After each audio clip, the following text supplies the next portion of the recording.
ప్రభువైన యేసుక్రీస్తు వారి యొక్క అత్యున్నతమైన నామములో మీకందరికీ కూడా శుభములు తెలుపుచు ఆహ్వానమును పలుకుచున్నాను. దేవుని నామమునకు అత్యధికముగా మహిమ కలుగును గాక. క్రీస్తునందు ప్రియులారా, 2016వ సంవత్సరము మరి ఆఖరి దినములలోనికి మనము ప్రవేశించాం. ఈ యొక్క సమయంలో దేవుని యొక్క కృపను, ఆయన యొక్క మంచితనమును మనము జ్ఞాపకము చేసుకునవలసిన అవసరము ఎంతైనా ఉన్నది. ఈ కార్యక్రమంలో ఒక ప్రాముఖ్యమైనటువంటి విషయాన్ని మీ ముందు ఉంచాలని నేను ఇష్టపడుతున్నాను. దేవుని యొక్క రాజ్యంలో కొన్ని తాళపు చెవులు ఉన్నాయి. ఆ తాళపు చెవులను మనము గుర్తించవలసిన వారంగా ఉంటూ ఉన్నాం. ఎప్పుడైతే ఈ తాళపు చెవులను తెలుసుకొని ఆ తాళపు చెవులను మనం ఉపయోగిస్తామో పరలోకాన్ని ఈ భూమిపైన నీవు నేను మనము అనుభవించగలం. ఈ యొక్క దినమున మీ ముందు దేవుని యొక్క వాక్యంలో వ్రాయబడిన ఒక ప్రాముఖ్యమైన విషయాన్ని నేను మీ ముందు ఉంచబోతున్నాను. చాలామంది వాక్యాన్ని ప్రకటించేదాన్ని దేవుని సేవ చేస్తున్నాము అని అనుకుంటూ ఉంటారు. కాదండి, వాక్యాన్ని ఎవరి కొరకు ప్రకటిస్తామంటే ప్రజల మేలు కొరకు మనం ప్రకటిస్తాం. కానీ దేవుని యొక్క సేవ అంటే అర్థం ఏమిటో తెలుసా? దేవునికి కృతజ్ఞతలు చెల్లించడం, దేవుణ్ణి స్తుతించడం, దేవునిని ఆరాధించడం. This is the service to God. దేవునికి కృతజ్ఞతలు చెల్లించాలి, దేవునిని స్తుతించాలి, దేవునిని ఆరాధించాలి. ఈ 3 పదములకు మీకు కాస్త నేను వివరణ ఇవ్వాలని నేను ఆశిస్తూ ఉన్నాను. ఆర్కెస్ట్రాలో సంగీత వాయిద్యాలు రకరకాలుగా ఏ రీతిగా ఉంటాయో దేవుని సన్నిధిలో మనం గడుపునప్పుడు ప్రియులారా, ఈ కృతజ్ఞత అన్నటువంటిది, స్తుతి అన్నటువంటిది, ఆరాధన అన్నటువంటిది ఈ 3 కూడా వేరే అన్నమాట. చాలాసార్లు అన్నీ మనం కలిపి మనం కొడుతూ ఉంటాం. ఈ 3టికి కాస్త మనకు తేడా దేవుని యొక్క వాక్యంలో మనం చూడగలం. కృతజ్ఞత అంటే ఏమిటంటే దేవుని యొక్క మంచితనమును గుర్తించి స్పందించడం అన్నమాట. దేవుని యొక్క మంచితనాన్ని గుర్తించి దేవుని యొక్క మంచితనమును అనుభవించి దేవుని ఎడల మనం స్పందించడం అన్నమాట. దానిని కృతజ్ఞతలు చెల్లించడం అంటాం. ఎవరైనా మనకి ఏదైనా మేలు చేశారనుకోండి, వెంటనే మనం ఏం చెబుతాం? థ్యాంక్ యూ వెరీ మచ్ అని చెబుతాం. కృతజ్ఞత మనం తెలియజేస్తాం. అదే రీతిగా దేవుని యొక్క మంచితనాన్ని మనము గుర్తించి మనం స్పందించేదాన్ని కృతజ్ఞతలు చెల్లించడం అంటాం. రెండవది స్తుతించడం. స్తుతి అంటే ఏమిటో తెలుసా? ఘనపరచడం, మహిమపరచడం, దేవుని యొక్క గొప్పతనాన్ని గుర్తించి స్పందించడం అన్నమాట స్తుతించడం అంటే. అందుకే స్తుతి ఎప్పుడు కూడా చాలా శబ్దంతో కూడినదిగా ఉంటుంది. స్తుతిలో ఎప్పుడు కూడా నాట్యములు ఉంటాయి. హల్లెలూయ, సంగీతం ఎక్కువగా ఉంటుంది. స్తుతి ఎప్పుడు కూడా దేవుని యొక్క గొప్పతనాన్ని గుర్తించి స్పందించడం అన్నమాట. It's a human response to the greatness of God almighty. వాక్యంలో వ్రాయబడినటువంటి గంభీరమైన కార్యములు, నీ జీవితంలో దేవుడు జరిగించిన గంభీరమైనటువంటి కార్యములను గుర్తించి స్పందించడమే స్తుతించడం. సో కృతజ్ఞత అంటే దేవుని యొక్క మంచితనాన్ని గుర్తించడం, స్తుతి అంటే దేవుని యొక్క గొప్పతనాన్ని గుర్తించి స్పందించడం. మరి ఆరాధన అంటే, సో కృతజ్ఞత వేరే, స్తుతి వేరే, ఆరాధన వేరే. ఆరాధన అంటే ఏమిటో తెలుసా? దేవుని యొక్క పరిశుద్ధతను గుర్తించి స్పందించడం. ఈ లోకంలో చాలామంది మంచివారు ఉన్నారు, కానీ వారు గొప్పవారు కాదు. కొంతమంది గొప్పవారుగా ఉన్నారు, కానీ వారు మంచివారు కాదు. కొంతమంది మంచివారుగా ఉంటారు, గొప్పవారుగా ఉంటారు, కానీ వారు పరిశుద్ధులుగా ఉండరు. అయితే నేను ప్రకటించే యేసుక్రీస్తు ప్రభు ఎలాంటి వారంటే ఆయన మంచివాడు, ఆయన గొప్పవాడు. అంత మాత్రమే కాదు, ఆయన అత్యంత పరిశుద్ధుడై ఉంటూ ఉన్నాడు. యుగ యుగములకు ఆయన నామమునకు మహిమ కలుగును గాక. దేవుని యొక్క వాక్యంలో నుండి ఒక భాగాన్ని నేను మీకు చదివి వినిపిస్తాను. 100వ కీర్తన 4వ వచనం. కృతజ్ఞతార్పణలు చెల్లించుచు ఆయన గుమ్మములలో ప్రవేశించుడి, కీర్తనలు పాడుచు ఆయన ఆవరణములలో ప్రవేశించుడి, ఆయనను స్తుతించుడి, ఆయన నామమును ఘనపరచుడి. Enter into his gates with thanksgiving and into his courts with praise. దేవుని యొక్క సన్నిధిని మనం సమీపించవలసింది ఏ రీతిగా తెలుసా? కృతజ్ఞతలు చెల్లించడం ద్వారానే దేవుణ్ణి మనం సమీపించాలి. మామూలుగా పాత నిబంధనలో మనం గమనించినప్పుడు ప్రత్యక్ష గుడారం ఉంది. ఆ ప్రత్యక్ష గుడారంలో మొదట గేట్ ఉంటుంది, తర్వాత ఆవరణం ఉంటుంది, తర్వాత పరిశుద్ధ స్థలము, అతి పరిశుద్ధ స్థలం ఉంటుంది. ప్రియులారా గమనించండి, ఇక గుమ్మము దగ్గర మనకు ఆవరణంలోనికి ప్రవేశం దొరకాలి అంటే మనం ఏం చేయాలో తెలుసా? మనం కృతజ్ఞతలు చెల్లించాలి. ఏదైనా ఒక షోకు కానీ, ఒక సర్కస్ కానీ, లేకపోతే ఎగ్జిబిషన్ కానీ మనం వెళ్ళాలంటే బయట గేట్ దగ్గర వెల చెల్లించి టికెట్ తీసుకొని ఆ టికెట్ను వాళ్ళకి ఇచ్చినప్పుడు వారు లోనికి అనుమతి ఇస్తారు. అప్పుడే మనము లోనికి వెళ్ళగలం. అదే రీతిగా దేవుని యొక్క సన్నిధిలోనికి నీవు ప్రవేశించాలి అంటే నీకు అనుమతి ఎప్పుడు దొరుకుతుందో తెలుసా? నీవు కృతజ్ఞతలను చెల్లించినప్పుడే దేవుని యొక్క సన్నిధిలోనికి నీకు అనుమతి దొరుకుతుంది. ఈనాడు చాలామంది దేవుని యొక్క సన్నిధిని అనుభవించడం లేదు. Many Christians they lakh the presence of God in their life. వారి జీవితంలో దేవుని యొక్క సన్నిధిని వారు అనుభవించడం లేదు. ఒక వ్యక్తి యొక్క మాటలు చూసి, ఆ వ్యక్తి యొక్క నడకను చూసి ఈ వ్యక్తిలో దేవుని సన్నిధి ఉన్నదో లేదో మనం చెప్పవచ్చు. ఏమిటో తెలుసా? దేవుని యొక్క వాక్యం అంటుంది, ఆయన సన్నిధిలో సంపూర్ణ సంతోషము కలదు. In his presence is the fullness of Joy. ఒక వ్యక్తి దేవుని యొక్క సన్నిధిని అనుభవిస్తుంటే ఆ వ్యక్తి సంపూర్ణ సంతోషం చేత నింపబడి ఉంటాడండి. సంతోషం కొద్ది మోతాదులో కాదు, సంతోషం చేత నింపబడి ఉంటాడు. అంటే మాటలో సంతోషం కనపడుతుంది, నడకలో సంతోషం కనపడుతుంది, ముఖములోనే సంతోషం కనపడుతుంది. దేవుని యొక్క సన్నిధిని ఈరోజు చాలామంది తక్కువగా అనుభవిస్తూ ఉన్నారు. ఆయన సన్నిధిలో ఇంకేముందంట? నిత్యమైన సుఖములు గలవంట, నిత్య సుఖములు గలవంట. ఆయన సన్నిధిలో నిత్య సుఖములు గలవు. There is fullness of joy in the presence of God and pleasures for ఎవర్ మోర్. ప్లెజర్స్ అండి, సుఖము దేవుని యొక్క సన్నిధిలో ఉంది. ఆ సన్నిధిలోనికి యాక్సెస్ ఏమిటో తెలుసా? ఆ సన్నిధిలోనికి వెళ్ళాలంటే తాళపు చెవి ఏమిటో తెలుసా? కృతజ్ఞత చెల్లించాలి. ఈరోజు కృతజ్ఞత గురించి నేను వివరించాలని నేను ఆశపడుతున్నాను. ఎందుకంటే సంవత్సరం ఆఖరి భాగంలోనికి మనం వచ్చాం. జనవరి మాసం నుంచి డిసెంబర్ మాసం వరకు దేవుడు చేసిన కార్యములను బట్టి, దేవుడు చూపిన కృపను బట్టి మనము ఆయనకు కృతజ్ఞతలను చెల్లించబద్దులమై ఉన్నాం. క్రీస్తునందు ప్రియులారా, ఆయన మంచితనము ఈరోజు మన పైన లేకుండా ఉన్నట్లయితే, ఆయన కృప మన పైన లేకుండా ఉన్నట్లయితే నేను మాట్లాడేవానే కాదు, నా మాటలు నీవు వినే స్థితిలో ఉండే వ్యక్తివి కూడా కాదు. ఈరోజు మనము సజీవులుగా ఉన్నామంటే అది ఆయన కృప అని మర్చిపోవద్దు. Never ever take your life for granted. It is just because of his grace we are like this.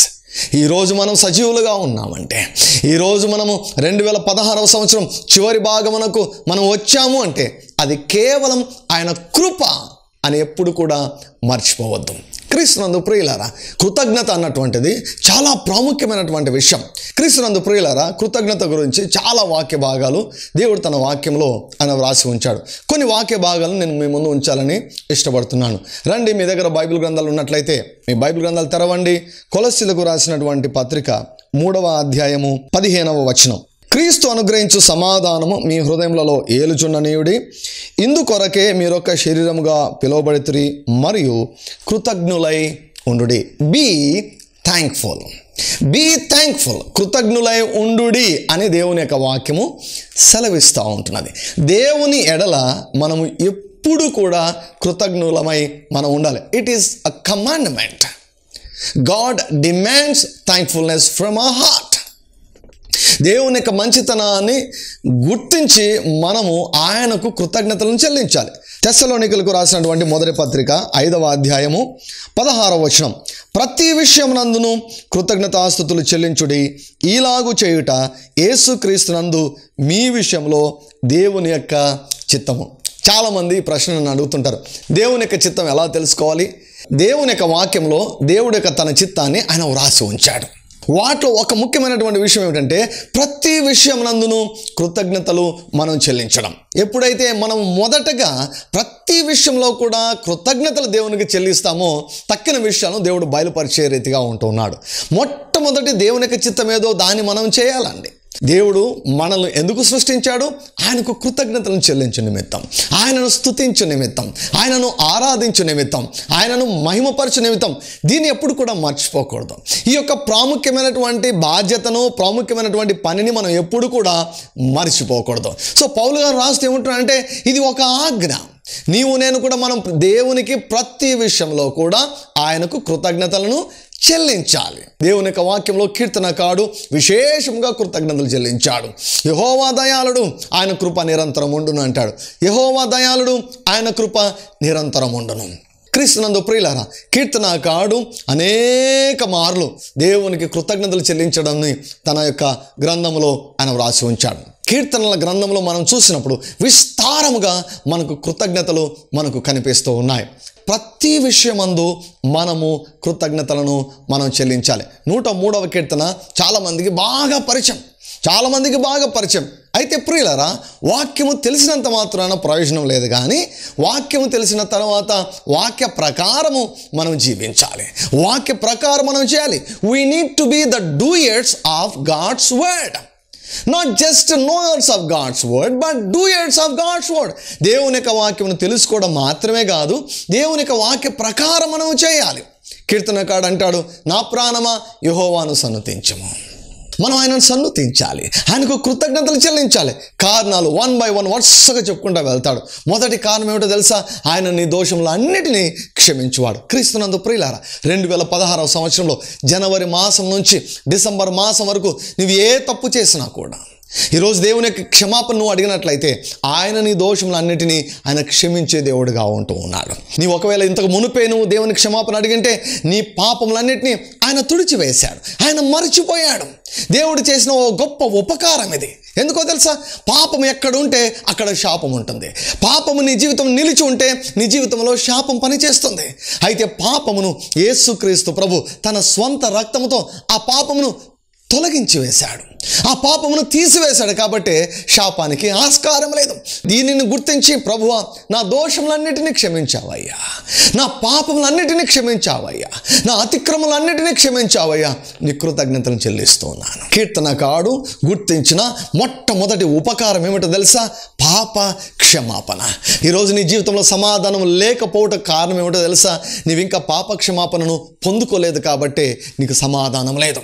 అయితే పాప క్షమాపణను దేవుడు ఉచితముగా నీకు అనుగ్రహిస్తున్నాడు. అతిక్రమమును దాచిపెట్టువాడు వర్ధిల్లడు, కానీ వాటిని ఒప్పుకొని విడిచిపెట్టువాడు కనికరం పొందుతాడని వ్రాయబడింది. తర్వాత కీర్తనకారుడు అంటున్నాడు, నీ యొక్క సంకటములన్నిటినీ కుదర్చేవాడు. 2016వ సంవత్సరంలో దేవుడు నీ జీవితంలో ఎన్ని అద్భుతాలు చేయలేదు, ఎన్ని ఆశ్చర్యకార్యాలు చేయలేదు, ఎన్నిసార్లు ఆదరించలేదు, ఎన్నిసార్లు బలపరచలేదు, ఎన్నిసార్లు పోషించలేదు, ఎన్నిసార్లు వింత కార్యాలు చేయలేదు, ఎన్నిసార్లు నీతో మాట్లాడలేదు. వీటన్నిటినీ మర్చిపోవద్దు.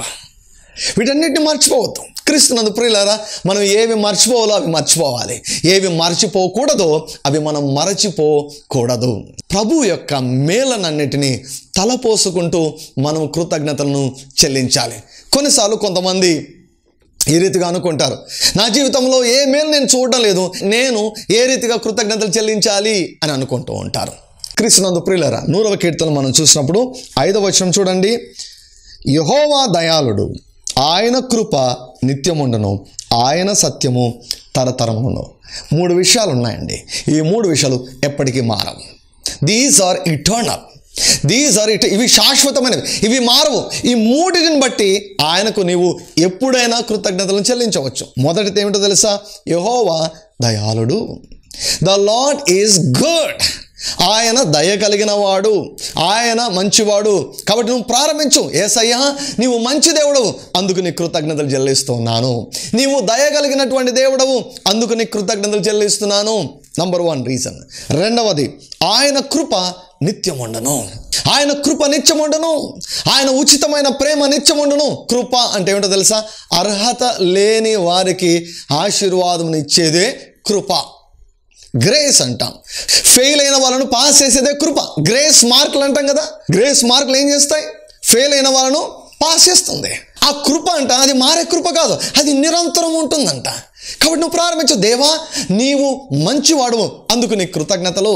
రెండవది, నీ కృప నా ఎడల నిరంతరం ఉంటుంది. దేవుడు నీ ఎడల మంచివాడుగా ఉన్నాడు అని గుర్తించు. దేవుని యొక్క కృప నీ ఎడల నిరంతరం ఉంటుందని గుర్తించు. పర్వతము తొలగినను, మెట్టలు తత్తరిల్లినను, నా కృప నిన్ను విడిచిపోదు అని దేవుడు సెలవిస్తున్నాడు. నేను నిన్ను విడవను, ఎన్నడూ ఎడబాయను అంటే అర్థం ఏంటో తెలుసా? ఆయన తన కృపను శాశ్వతంగా నీ పైన ఉంచిన వాడుగా ఉంటూ ఉన్నాడు. ఆయన దయాళుడు, మారదు. తర్వాత ఆయన కృప నిరంతరం ఉండును, అది మారదు. ఆయన సత్యము తరతరములు ఉండును. ఏమిటి సత్యము? ఆయన వాక్యమే సత్యం. ఆయన వాక్యము నిత్యము నిలుచును. ఆయన వాక్యము నిరర్థకము కాదు, లేఖనము నిరర్థకం కాదు. ఈ 3 విషయాలు ఎన్నడూ కూడా మారవు. దేవుని యొక్క మంచితనం మారదు, దేవుని యొక్క కృప మారదు, దేవుని యొక్క వాక్యము మారదు. ఈ మూడిటిని బట్టి నీవు ఎప్పుడైనా కూడా దేవునికి కృతజ్ఞతలను చెల్లించవచ్చు. హల్లెలూయా. గమనించారా ప్రియులారా? మరలా మీకు జ్ఞాపకం చేస్తున్నాను, కృతజ్ఞత చెల్లించడం అన్నటువంటిది దేవుడు మనకు ఇచ్చినటువంటి ఒక ఆజ్ఞ. కృతజ్ఞత చెల్లించడం ద్వారానే ఆయన సన్నిధిలోనికి మనము ప్రవేశిస్తాం. హల్లెలూయా.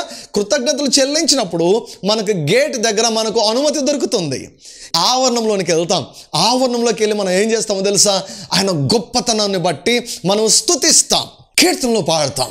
Enter into his gates with thanksgiving and into his courts with praise. Praise ఎక్కడ? ఆవరణంలో. హల్లెలూయా. ఎప్పుడైతే ఆవరణంలో మనం స్తుతిస్తామో ఏమవుతుంది?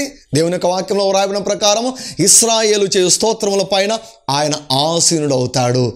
నీవు పరిశుద్ధ స్థలంలోనికి, తర్వాత అతి పరిశుద్ధ స్థలంలోనికి నువ్వు ప్రవేశిస్తావు. అక్కడ దేవుని యొక్క స్వరాన్ని నువ్వు వింటావు. చూసారా ప్రియులారా? ఒక క్రమం, దైవికపరమైన క్రమం.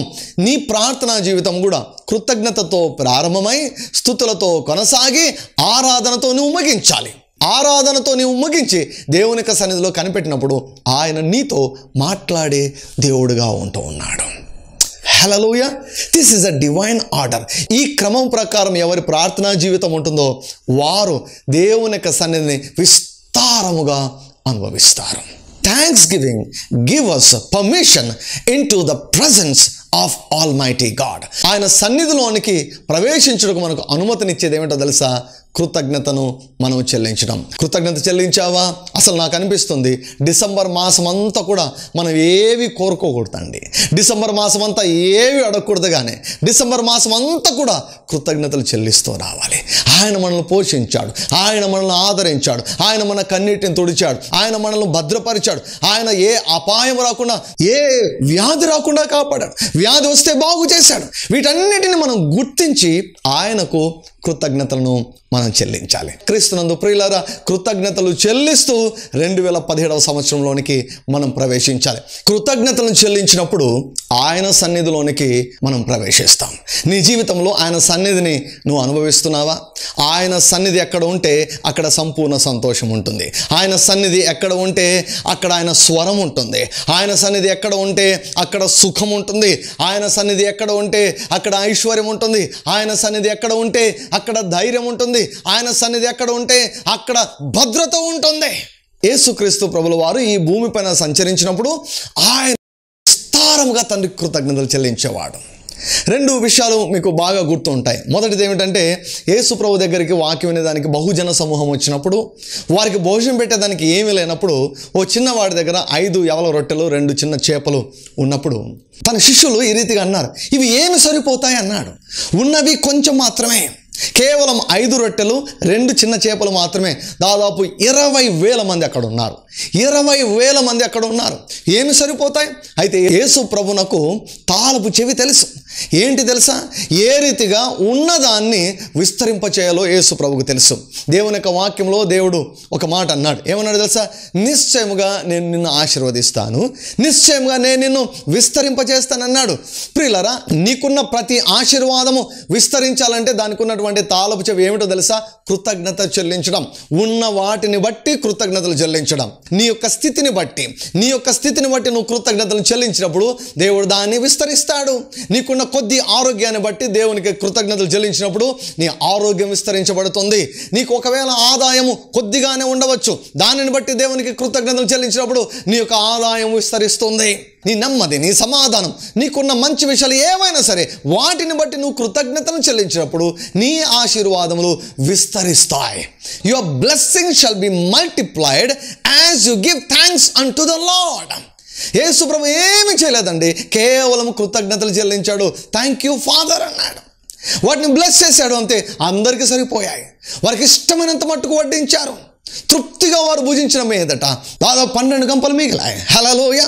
క్రీస్తునందు ప్రియులారా, నీ జీవితంలో కృతజ్ఞతలు చెల్లించినప్పుడు నీ ఆశీర్వాదములు అపరిమితముగా విస్తరిస్తాయి. నా జీవితంలో కూడా నేను ఎప్పుడు కూడా ఇవి లేవు అవి లేవు అనను, కానీ ఉన్న వాటిని బట్టి కృతజ్ఞతలను చెల్లించినప్పుడు దేవుడు అపరిమితముగా నా యొక్క ఆశీర్వాదములను ఆయన విస్తరింపచేసిన వాడుగా ఉంటూ ఉన్నాడు. దేవుని పైన సనగక, కొరత ఉందని సనగక, క్రీస్తునందు ప్రియులారా, దేవుని ఎడల కృతజ్ఞత నీవు కలిగి ఉన్నప్పుడు దేవుడు నీ ఆశీర్వాదములను ఆయన విస్తరింపచేసే దేవుడై ఉంటూ ఉన్నాడు. చివరిగా నేను ఒక మాట చెప్పి నేను ముగించాలని నేను ఆశపడుతున్నాను. క్రీస్తునందు ప్రియులారా, కృప అంటే అర్థం ఏంటో తెలుసా? ఉచితమైన ప్రేమ. కృపను పోగొట్టుకునేవారు కొంతమంది ఉంటారు, తెలుసా మీకు? చాలా దౌర్భాగ్యమైనటువంటి పరిస్థితి. మీకు ఒక విషయం తెలుసా? కృపకు, కృతజ్ఞతకు ఒకే పదం, దాదాపుగా ఒకే అర్థాన్ని ఇచ్చే పదాలు మరి వాడబడ్డాయి. నీ జీవితంలో కృప విస్తరించాలి అంటే నీవు కృతజ్ఞతలో నువ్వు విస్తరించాలి. దేవునికి కృతజ్ఞతలు చెల్లించడంలో నువ్వు ఎంత విస్తరిస్తావో కృపలో అంతే విస్తరిస్తావు. దేవునికి ప్రతిరోజు ప్రతి విషయంలో కృతజ్ఞతలను చెల్లించకుండా నీవు కృతజ్ఞుడవై ఉండి దేవుని పైన సనుగుతూ, గొనుగుతూ, కోప్పడుతూ, ప్రశ్నిస్తూ జీవిస్తున్నట్లయితే ఏం జరుగుతుందో తెలుసా? కృపను పోగొట్టుకుంటావు, ఆశీర్వాదములను పోగొట్టుకుంటావు. దేవుడు నీకు ఇచ్చిన స్థితిని బట్టి కృతజ్ఞతలు చెల్లించు. దేవుడు ఇంకా ఉన్నతమైన స్థితిలోనికి దేవుడు తీసుకుని వెళ్తాడు. నేను చాలామందిని చూస్తూ ఉంటాను. చాలామందిని చూసినప్పుడు నాకు ఆశ్చర్యకరమైనటువంటి పరిస్థితి ఏమిటంటే ఆశీర్వాదాలను పోగొట్టుకుంటూ ఉంటారు. దేవుడిచ్చిన స్థితిని, దేవుడిచ్చిన స్థాయిని, దేవుడిచ్చిన ఆశీర్వాదాలను పోగొట్టుకుంటూ ఉంటారు. కారణం ఏమిటి తెలుసా? కృతజ్ఞులై ఉండరు కాబట్టి, కృతజ్ఞతలు చెల్లించరు కాబట్టి ఉన్న ఆశీర్వాదములను పోగొట్టుకుంటారు. నీవు ఆ రీతిగా ఉండకూడదని నేను కోరుకుంటున్నాను. ఈ 2016వ సంవత్సరం చివరి భాగంలో కూర్చో, దేవుని యొక్క సన్నిధిలో కూర్చో. ఓ గంట సేపు లేకపోతే ఒక 2 గంటల సేపు కూర్చొని జనవరి నుండి ఈ డిసెంబర్ మాసం వరకు గుర్తు చేసుకుంటూ, తలపోసుకుంటూ ఆయనకు కృతజ్ఞతలు చెల్లించు. దేవుని జీవితంలో 2017వ సంవత్సరంలో ఏం చేస్తావో నీవు కన్నులారా చూస్తావు, చెవులారా నీవు వింటావు. యేసుక్రీస్తు ప్రభు కృతజ్ఞతలు చెల్లిస్తూ ఆయన జీవించాడు. ఎప్పుడు కూడా దేవుని పైన సనగలేదు. దేవుని కృతజ్ఞతలు చెల్లించడం ప్రారంభించండి. కృతజ్ఞతలు చెల్లించడంలో ఏమాత్రం అలసిపోవద్దు. ఈ యొక్క సంవత్సరం నుండి కృతజ్ఞతలు చెల్లించండి. 2017వ సంవత్సరంలో నీకున్న ప్రతి ఆశీర్వాదాన్ని దేవుడు విస్తరించబోతున్నాడు. నీవు యేసుక్రీస్తు ప్రభువునకు కృతజ్ఞతలు చెల్లించడం ద్వారా నీ యొక్క ఆశీర్వాదములన్నిటినీ 2017వ సంవత్సరంలో అపరిమితముగా దేవుడు విస్తరింపచేయును గాక. God bless you. దేవుడు మిమ్మల్ని అందరినీ కూడా దీవించును గాక. ఆమేన్.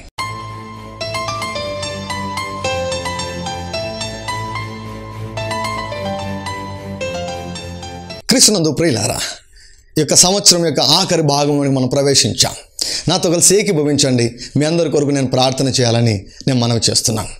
పరిశుద్ధుడైనటువంటి తండ్రి, యేసుక్రీస్తు వారి యొక్క అత్యున్నతమైన నామములో కృతజ్ఞత అర్పణలు అర్పించుచు మీ యొక్క సన్నిధిలోనికి మేము ప్రవేశిస్తూ ఉన్నాం. 2016వ సంవత్సరంలో జనవరి మాసము నుండి ఈ దినం వరకు కూడా ప్రభువా కంటికి రెప్పల మమ్మల్ని కాపాడుచు వచ్చినందుకు కృతజ్ఞతలు తండ్రి. మీ రెక్కల క్రింద మమ్మల్ని దాచి ఉంచినందుకు కృతజ్ఞతలు. యెహోవా ఈరేవై మమ్మల్ని పోషించావు. యెహోవా రాఫావై మమ్మల్ని స్వస్థపరిచావయ్యా. యెహోవా రోహివై మమ్మల్ని నడిపించావు తండ్రి. ఎల్ షదాయివై మా జీవితంలో అత్యధికమైన అద్భుత ఆశ్చర్య కార్యములను మీరు జరిగించారు. మీ కృతజ్ఞతలు చెల్లిస్తున్నాం. నిజమైన స్వాతంత్రమును ఈ యొక్క కార్యక్రమమును తండ్రి మరి ప్రభు క్రమంగా వీక్షిస్తున్నటువంటి వీరందరి కొరకు నేను ప్రార్థిస్తున్నాను అయ్యా. అందరి యొక్క పాపములను తండ్రి మీరు క్షమించమని అడుగుతున్నాం. అందరి యొక్క అన్ని రోగములను ప్రభువా మీరు కుదుర్చుమని అడుగుతున్నాం. వారి సంకటములను కుదుర్చుమని అడుగుతున్నాం తండ్రి. ఒకవేళ 2016 తండ్రి వీరి జీవితాల్లో సరిగా లేనట్లయితే తండ్రి వారి యొక్క మనస్సును ప్రభువా, వారి యొక్క హృదయం ఉన్నాయన, వారి యొక్క జీవితమును మీరు తాకుమని నేను ప్రార్థన చేస్తున్నాను ప్రభువా. ఈ వాక్యం విన్న ప్రతి ఒక్కరి కొరకు నేను అడుగుతున్నాను తండ్రి. ఎవరైతే ప్రభువా నీ వాక్యము ద్వారా హెచ్చరించబడి, ఎవరైతే తండ్రి నీ వాక్యము ద్వారా తాకబడి, ఎవరైతే ప్రభువా మరి మీ కృతజ్ఞతలు చెల్లించడం ప్రారంభించారో వారి జీవితంలోనికి మీ యొక్క సన్నిధి ఇప్పుడే ప్రవేశించునుగాక అని ప్రార్థన చేస్తున్నాను తండ్రి.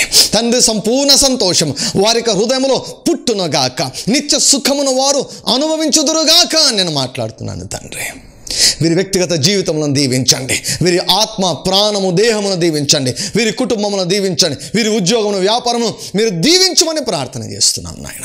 2016వ సంవత్సరంలో ప్రభువ నాయన ఏ కార్యాలు జరగలేదో వాటన్నిటినీ ప్రభువ 2017వ సంవత్సరంలో మీరు జరిగించమని నేను అడుగుతున్నాను తండ్రి. కృతజ్ఞతలు చెల్లించుట ఎందు వీరందరూ కూడా అపరిమితముగా విస్తరించినట్లు మీ కృపను విస్తరింపచేయమని ప్రార్థన చేస్తూ వీరి యొక్క జీవితాల్లో అపవాది యొక్క ప్రణాళికలను సమస్యలను నజరేయుడైన యేసుక్రీస్తు నామములో అధికారంతో లయము చేస్తూ మీ యొక్క ప్రణాళికను 2017వ సంవత్సరం కొరకై వీరందరి జీవితంలో యేసుక్రీస్తు నామములో నేను విడుదల చేస్తూ 2017వ సంవత్సరమును సంతోష సంవత్సరముగా తండ్రి ఈ యొక్క ప్రతి ఒక్క వ్యక్తి జీవితంలో తండ్రి మీరు జరిగించమని అడుగుతూ యేసుక్రీస్తు వారి యొక్క అత్యున్నతమైన నామములో ప్రార్థిస్తున్నాము తండ్రి.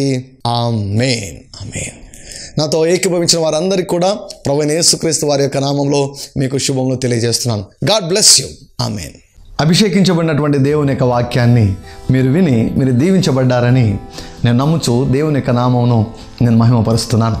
క్రీస్తునందు ప్రియులైనటువంటి వారులారా, కొన్ని ప్రాముఖ్యమైన విషయాలు మీతో పంచుకోవాలని నేను ఇష్టపడుతున్నాను. మొట్టమొదటగా ఈ యొక్క నిజమైన స్వాతంత్రమును కార్యక్రమమును అనేకులకు మీరు పరిచయం చేయాలని నేను మనవి చేస్తున్నాను.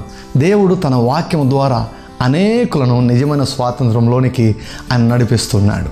తరువాత దేవుని యొక్క వాక్యంలో వ్రాయబడి ఉంది ఏమిటంటే, నీతిమంతుడు విశ్వాస మూలముగా జీవిస్తాడు. సో నీతిమంతుడు ఎవరు?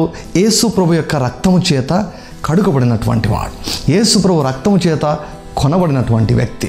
సో ఆ నీతిమంతుడు జీవించవలసిన విధానం ఏమిటో తెలుసా? విశ్వాసం మూలంగా జీవించాలి. అంటే దేవుని యొక్క వాక్యము పైన ఉన్నటువంటి విశ్వాసము ద్వారా జీవించాలి. ముఖ్యంగా మనము నేర్చుకోవలసిన విషయం ఏంటో తెలుసా? విశ్వాసమును మనం నేర్చుకోవాలి. సో విశ్వాసం ఎలా వస్తుంది? వాక్యంలో వ్రాయబడింది, వినుట వలన విశ్వాసము కలుగును అని వ్రాయబడింది. సో కాబట్టి క్రీస్తునందు ప్రియులరా, అనేక ప్రసంగాలు, కొన్ని వందల ప్రసంగాలు నేను విశ్వాసం గురించి చేశాను. ఇవన్నీ కూడా మీకు అందుబాటులో ఉన్నాయి. తర్వాత వాటిని వినాలని నేను మనవి చేస్తున్నాను. చాలామందికి ప్రసంగాలు, విశ్వాసం గురించినటువంటి ప్రసంగాలు వినే అలవాటు లేదు. అభిషేకించబడినటువంటి దేవుని యొక్క వాక్యాన్ని వినడము అది చాలా మంచి అలవాటు. సో కాబట్టి ప్రతిరోజు కనీసం ఒక వర్తమానైనా వినండి. సో మరొక ముఖ్యమైన విషయం ఏంటంటే, దేవుడు నన్ను అభిషేకించి నా చేత కొన్ని ప్రాముఖ్యమైనటువంటి పుస్తకమును ఆయన వ్రాయించారు. వాటిలో మొదటిది నీ భవిష్యత్తును నిర్మించుకో.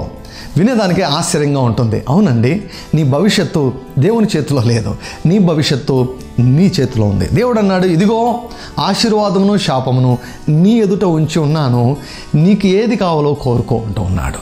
పుస్తకాన్ని ప్రతి ఒక్కరు కూడా మీరు చదవండి. ప్రతిరోజు చదువుతూ ఉండడం వలన మీ జీవితాల్లో మీరు అద్భుతములను మీరు అనుభవించగలరు అని నేను తెలియజేస్తున్నాను.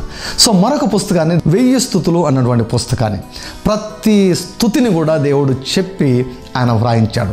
ఈ 1000 స్తుతులు చేయడం ద్వారా లెక్కలేనన్ని సాక్ష్యాలు, ఆత్మీయ అద్భుతాలు, మానసికమైన అద్భుతాలు, శారీరకపరమైన అద్భుతాలు, స్వస్థతాపరమైన అద్భుతాలు, ఆర్థికపరమైన అద్భుతాలు, అసలు దేవుని ముఖాముఖిగా చూసిన వారు చాలామంది ఉన్నారు స్తుతులు చేస్తుండగా.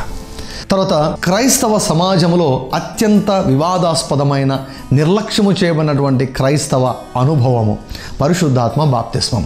దేవుడు నన్ను ప్రేరేపించి ఈ అంశం గురించి బహు స్పష్టంగా ఆయన వ్రాయించాడు. తెలుగులో నాకు తెలిసినంత వరకు పరిశుద్ధాత్మ బాప్తిస్మం గురించి కంప్లీట్ గైడ్ ఇంతవరకు నేనైతే చూడలేదు. సో అయితే ఈ పుస్తకాన్ని మీరు చదవాలని నేను ఎంతగానో కోరుకుంటున్నాను. ఈ పుస్తకాన్ని చదువుతున్నప్పుడే అనేకులు పరిశుద్ధాత్మ చేత అభిషేకించబడి భాషల్లో మాట్లాడుతూ మరి ఉజ్జీవాన్ని వారు అనుభవిస్తున్నారు. దేవుని నిజంగా నువ్వు అనుభవించాలనుకుంటున్నావా? దేవుని యొక్క అద్భుతాలను నీ జీవితంలో నువ్వు చూడాలనుకుంటున్నావా? బలమైన సేవ నువ్వు చేయాలని నువ్వు అనుకుంటున్నావా? అయితే పరిశుద్ధాత్మ బాప్తిస్మం పుస్తకాన్ని మీరు చదివి అనేకులకు పరిచయం చేయాలని నేను మనవి చేస్తున్నాను. ప్రభువు ఒక ప్రశ్న మిమ్మల్ని వేయమన్నాడు, are you satisfied with your life? నీ జీవితం నీకు సంతృప్తికరంగా ఉన్నదా? లేకుంటే ఈ పుస్తకాన్ని ఖచ్చితంగా చదవాలి. నీ జీవితంలో చాలా సంఘటనలు ఎందుకు జరుగుతున్నాయో అర్థం కాని స్థితిలో ఉన్నావా? అయితే నువ్వు ఖచ్చితంగా ఈ పుస్తకాన్ని చదువు. నీ జీవితం అద్భుతంగా మార్చబడగలదు, నీ జీవితము నీకు తృప్తికరంగా మార్చబడగలదు అని దేవుడు ఈ పుస్తకం ద్వారా నీకు తెలియజేస్తున్నాడు. సో మరి ఒక పుస్తకం, ఈ తరములోనే గొప్ప దైవజనుడు, కొన్ని లక్షల మంది విశ్వాసుల జీవితాలను ప్రభావితం చేసినటువంటి దైవజనుడు రెవరెండ్ కెన్నెత్ ఈ హేగెన్ గారు వారు రాసినటువంటి రిడీమ్డ్ అన్నటువంటి ఇంగ్లీష్ పుస్తకాన్ని నేను తెలుగులోనికి తర్జుమా చేశాను. చిన్న బుక్లెట్, అనేకుల జీవితాలను ప్రభావితం చేసినటువంటి ఆ చిన్న పుస్తకాన్ని మీరు కూడా పొందుకోవాలని మనవి చేస్తున్నాను. సో ఈ పుస్తకాలన్నీ కూడా చదవండి. చాలామందికి పుస్తకాలు చదివే అలవాట్లేదు. ఈ మంచి అలవాటును మీరు అలవర్చుకోవాలని నేను కోరుచున్నాను. సో పుస్తకాలు చదవండి, మీ జీవితాలు పూర్తిగా మార్చబడతాయని నేను తెలియజేస్తున్నాను.